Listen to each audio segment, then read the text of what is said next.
धन्यवाद पूरी प्रेस का मुजफ्फरनगर की यहाँ पहुँचा जी और चेयरमैन साहब का जिन्होंने पूरी व्यवस्था करी। हमारे सीनियर पत्रकार हैं पुलिस आए और हम एग्रीकल्चर पे काम कर रहे हैं। चौधरी हरबीर सिंह की पत्रिका भी निकाल रहे हैं। आज ये जो सेमिनार करिए एक किस्म से ये पहला एक ट्रायल हमने लिया कि किसान संगठन आंदोलन तो करता है, लेकिन आंदोलन किस किस चीज़ों का होना चाहिए, आजकल इंटरनेशनल पॉलिसी क्या रही, सरकारों की क्या पॉलिसी है, क्या क्या नुकसान उनसे होने जा रहा है, किस तरह के सीड आ रहे हैं, अधिकारियों के साथ में कैसे व्यवहार हम करें, उनसे आपस का तालमेल उनसे कैसा रहे, सरकार उससे कैसा रहे। तो इस उस पर ये 4-5 उस पर ये प्रोग्राम यहाँ पर रखा, संगठन को मजबूती कैसे दें और अपने लोगों को एक्टिव करें जो आजकल की समस्याएं हैं। क्योंकि हमने हाथ उठवाया बहुत लोगों से, जीएम जेनेटिकली मॉडिफाइड जो सीड आने वाले हैं उनके बारे में ज़्यादा जानकारी अभी नहीं है। लेकिन हमारा जो पंजाब है, महाराष्ट्र है, जो वहाँ पे बीटी कॉटन आया, उसका बहुत नुकसान वहाँ पर हुआ। अगर ये सरसों में यहाँ पे सरकार जाने की तैयारी कर रही है, उससे नुकसान होगा। सीड हमारे पास में रहे नहीं, खेती में फर्टिलाइज़र बहुत ज़्यादा इस्तेमाल हो रहा। तो ये सारे सब्जेक्ट हमारे रहेंगे, उसी पे यहाँ पे सेमिनार चल रही। और हम मंडल वाइज पूरे उत्तर प्रदेश में 18 मंडल है, इस तरह की सेमिनार करेंगे, संगठन भी मजबूत होगा और आने वाली समस्या जो है उस पर भी बात हम करेंगे। हरियाणा में भी मंडल स्तर पे प्रोग्राम करेंगे और उत्तराखंड में। तो अभी 3-4 स्टेट को हमने लिया और ये उम्मीद है कि जब जनवरी का माघ मेला होगा उससे पहले हम हरियाणा और उत्तर प्रदेश और उत्तराखंड इन जगह में पूरा प्रोग्राम हम कर देंगे। हरबीर जी हमारे साथ में है जो एक्सपर्ट हैं पूरे उसके, वे बताएंगे। हमारे चेयरमैन साहब है विजय कुमार जी, हमारे सीनियर लीडर हमारे यहाँ के हैं इसी मंडल के सहारनपुर से, ये बताएंगे और सारी चीज़ें। और जो भी आपका क्वेश्चन हो उसका धन्यवाद राकेश जी। देखिए ये अच्छी बात है कि कृषि एक बड़े बदलाव से गुजर रही है। बहुत सारी चीज़ें हो रही हैं, टेक्नोलॉजी के चेंज आ रहे हैं, नई वैराइटीज आ रही हैं, पर्यावरण में बड़े बदलाव हैं, क्लाइमेट का इम्पैक्ट है और एक्सेस यूज जो है फर्टिलाइजर पेस्टिसाइड का वो बढ़ रहा है और दाम की समस्याएं हैं।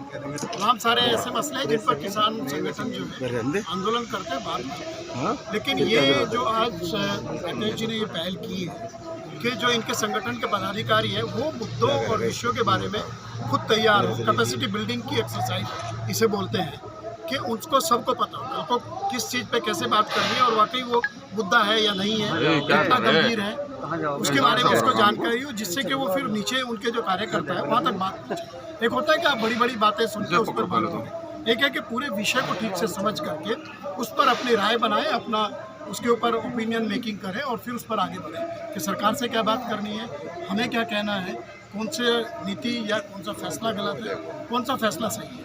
तो इसके बारे में अगर नीचे हर किसान को जानकारी होगी तो वो देश के किसान और कृषि क्षेत्र सबके लिए और पूरे देश के लिए बेहतर होगा, क्योंकि सही दिशा में बात आगे जाएगी। हम जैसे लोग जो एग्रीकल्चर पर काम करते हैं तो हमारे लिए एक अच्छा मौका है कि इन लोग के बीच में आकर के हम मुद्दों को जानकारी उनको दें, उनके बारे में समझाने की कोशिश करें, उनकी जो जागरूकता है, ये जो सवाल करते हैं उसके बारे में हम उनको समझा पाएँ, जिससे कि वो बेहतर तरीके से जो अपनी समझ है, जो सोच है, उसे बना पाएँ और बेहतर खेती कर पाएँ। क्योंकि ये आप मान लीजिए कि देश का कोई भी किसी भी तरीके का विकास कृषि क्षेत्र के बिना संभव नहीं है। अगर ग्रामीण भारत, किसान और कृषि क्षेत्र बेहतर है तभी ये देश तरक्की कर सकता है और उसकी बेहतरी के लिए सही समय पर सही फैसले होने जरूरी हैं और किसानों का खुशहाल होना जरूरी है। विजय कुमार जी हैं सीनियर लीडर हमारे। सरकार की उदासीनता के कारण आज किसान के परिवार का इंडस्ट्री में है, चाहे वो पढ़ाई में है, चाहे डॉक्टरी में है, चाहे दूसरे किसी व्यवसाय में है, उसकी इतनी आमदनी है कि इस देश का प्रत्येक जो खेती से जुड़ा हुआ व्यक्ति भी था जन्म से, वो खेती से मोहभंग हो गए इस सरकार की नीतियों के कारण। आज सरकार की नीति किसान हित में नहीं है। बहुत बड़ी विपदा दुनिया में कोरोना काल में आई, और इस कोरोना काल में इस देश की क्या पूरी दुनिया की अर्थव्यवस्था अगर किसी ने बचाई तो वो किसान ने बचाई। भारतीय किसान यूनियन ने ये मुद्दा उठाया कि हम अपने किसानों की जो समस्याएं हैं वैज्ञानिक आधार पे और आपसी भाईचारे के आधार पे हम इस खेती कैसे मुनाफे में ला सकें, इसकी कार्यशाला भाई अंसारी जी के सहयोग से आज मुजफ्फरनगर में शुरू हुई। और ये विशेष रूप से इस देश की तरक्की में, इस देश में, इस समाज में जो आपस में बुराई है, कुरीति हैं, उन्हें भी दूर करने का बीजा इस भारतीय किसान। चेयरमैन साहब, आज भारतीय किसान यूनियन की प्रथम कार्यशाला का आयोजन कुरकाजी के अंदर कराया गया है, जिसके अंदर सहारनपुर मंडल और गढ़वाल मंडल के पदाधिकारियों को बुलाया गया है। सभी पदाधिकारियों को आज इस कार्यशाला के अंदर इस बात की ट्रेनिंग दी गई है कि आने वाले समय में किसान संबंधी समस्याएं और किसानों की समस्याओं के लिए किस तरह से आंदोलन किए जाएंगे और किस तरह से धरना प्रदर्शन होगा।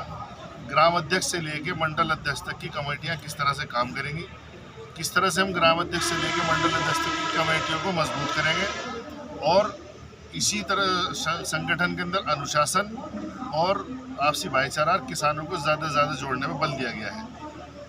आने वाले समय में किसान यूनियन के अंदर हर जगह, हर मंडल के अंदर इस तरह के कार्यक्रम का आयोजन होगा।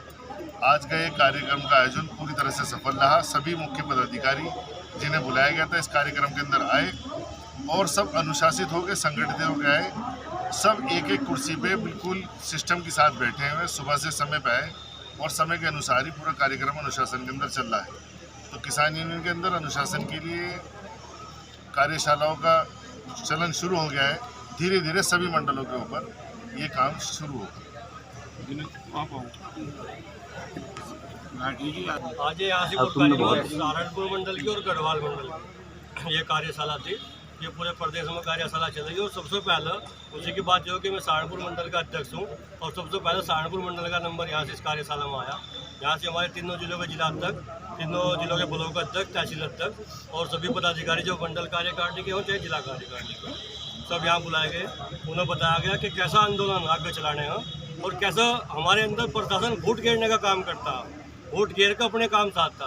तो इन सबको ध्यान रखना हम, इन सब बातों पर जो हमारे पुराने यूनियन के, भारतीय किसान यूनियन के लोग थे जो जेल गए हैं, जिन्होंने आंदोलन किए हैं, उन सबकी भी राय ली गई। हमारे तो बाहर से मेहमान आए थे, एक्सपर्ट आए थे, उन्होंने किसानों को जो उनके बारे में बताया कि भाई किसान कैसा इनका लाभ उठाओ। तो इन सबको लेकर आज ये कार्यशाला यहाँ से थी। और एक बताया, साहब ने भी बताया उस बारे में कि भाई जब हम ट्रैक्टर मार्च निकालते हैं तो ट्रैक्टर लेकर एक दूसरे से आगे पीछे ना भागो, लाइन से चलें। इन सब बातों को लेकर आज आए, जो मान लो ट्रेनिंग दी गई है कि आने वाले आंदोलन हमें किस तरीके से करने हैं, क्योंकि भारतीय किसान जब भी समय समय पर आंदोलन करते रहते हैं। और इसी के बारे में आज ये पहली कार्यशाला यहाँ पुरकारी में लगाई गई और यहाँ सभी पदाधिकारी पहुँचे हैं। और अगली कार्यशाला जहाँ भी होगी वहाँ सभी लोग वहाँ भी पहुँचेंगे हम। जी धन्यवाद। ठीक है जी। ज़्यादा हाई अनुशासन हो गया था, उसको थोड़ा सा कम करना और कंट्रोल में जाना। एक दूसरे की बात बंद है, ये नहीं कि सारी चीजें धरने प्रदर्शन से ही होती है। अधिकारियों से बातचीत करें, अधिकारियों से ठीक अच्छा एक व्यवहार रहे, क्योंकि जब अधिकारी यहाँ से या कहीं से जाता है तो उसकी भी बात सुननी चाहिए। एक पक्ष की हमने बात सुनकर सिफारिश कर दी और उसमें बड़ा आंदोलन छेड़ दिया, दूसरे पक्ष की बात सुनी नहीं। दोनों पक्षों की बात सुनी जाए, उसकी क्या सत्यता है, उसके बाद में फिर अधिकारियों को अवगत करें। अगर सही चीज़ होती है तो वो भी उस चीज़ को मानते हैं। अच्छा ठीक है साहब, अनुशासन में कैसे रहेंगे जब राष्ट्रीय अध्यक्ष इस तरह की बात कर रहे हैं कि जो चाहे वो गेट तोड़ देंगे और यहाँ तुम्हारी नहीं हमारी चलेगी, फिर अनुशासन कैसे? भाई अगर वे गलत काम कर रहे हैं अधिकारी तो कहना पड़ता है अधिकारी ठीक काम करो। क्या पूरा 100% अधिकारी सही काम करते हैं? क्या 100% सरकारें सही काम कर रही? हमने ये कहा है कि वे भी अनुशासन में रहें, हम तो अनुशासन में रहते ही हैं सर। हमारे जब ट्रैक्टर चलते हैं हमको दिक्कत कहाँ आती है कि जब ट्रैक्टर चलते हैं तो होल्ड रहती है उसमें दिखाने की। हमारा पंजाब का संगठन है जो वहाँ का संगठन है, अगर उनके 5000 ट्रैक्टर भी है तो बिल्कुल एक सीध में लाइन में चलते हैं सारे। और टिकैत साहब ने कोई वहाँ पे वो नहीं करी। क्या सारे काम अधिकारी ठीक करते हैं? ऐसा नहीं है, वे भी अंडर प्रेशर काम करते हैं। तो वही चीज़ वहाँ पे कही गई है। राकेश जी, लोनी के विधायक नंदकिशोर गुर्जर ने कहा है कि अगर उसको हमने चिट्ठी लिख दी भारत सरकार को, कोई भी उनके पास में जानकारी है तो भारत सरकार को उत्तर प्रदेश पुलिस को वो दे। वो गुप्त चीज़ें उनके पास में हो सकती है, वो सार्वजनिक नहीं करनी चाहिए। उन्होंने सार्वजनिक करी, उनके पास में बहुत दस्तावेज हैं। विधायक है, चुने हुए जनप्रतिनिधि हैं, झूठ नहीं बोलते क्योंकि शपथ ले रखी है। बहुत जानकारी है, उनको सार्वजनिक नहीं करनी चाहिए थी। वो जो भी है चुनी हुई सरकार का उसी का मेंबर है। जो भी उनके पास में जानकारी है, उसके गैंग में कौन कौन शामिल है, वो सब सरकारों को जानकारी दें। ठीक है ठीक है जी। ठीक है।